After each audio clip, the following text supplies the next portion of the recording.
मोदी सरकार देशात जातनिहाय जनगणना करणार। केंद्रीय मंत्रिमंडळाच्या बैठकीत निर्णय। 94 वर्षांनंतर देशात जातनिहाय जनगणना होणार। तसंच स्वातंत्र्यानंतर देशात पहिल्यांदाच जातनिहाय जनगणना होणार।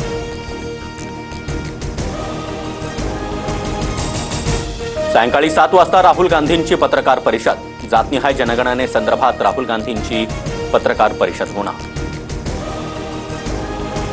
पंतप्रधान नरेंद्र मोदींचा रशिया दौरा रद्द। विजय दिवस परेडसाठी मोदी उपस्थित राहणार होते। भारतामधील सद्यस्थितीमुळे मोदींचा दौरा रद्द। रशिया सरकारची माहिती। पाकिस्तानकडे अणुबॉम्ब हल्ल्याआधी शत्रू 10 वेळा विचार करेल। मरियम नवाज यांची दरपोक्ती। आमच्याकडे तुमच्या आधीपासून अणुबॉम्ब। फारुख अब्दुल्लांचं प्रत्युत्तर।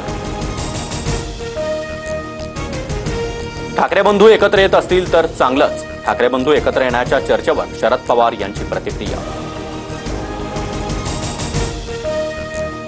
मुख्यमंत्री देवेंद्र फडणवीसांचा अक्षय तृतीयेच्या मुहूर्तावर वर्षा निवासस्थानी गृहप्रवेश। 4 महिन्यानंतर मुख्यमंत्री शासकीय निवासस्थानी शिफ्ट।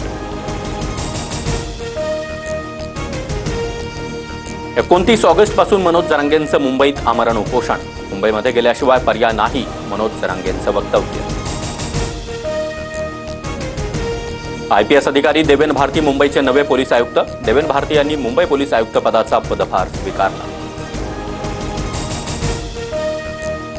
ऊस उत्पादक शेतकऱ्यांसाठी गुड न्यूज। केंद्र सरकारकडून ऊसाला प्रतिटन 3,550 रुपये एफआरपीची घोषणा। जीएसटीसह सोन्याचे दर 99,498 रुपये तर चांदी 1,09,40 रुपये प्रति किलो।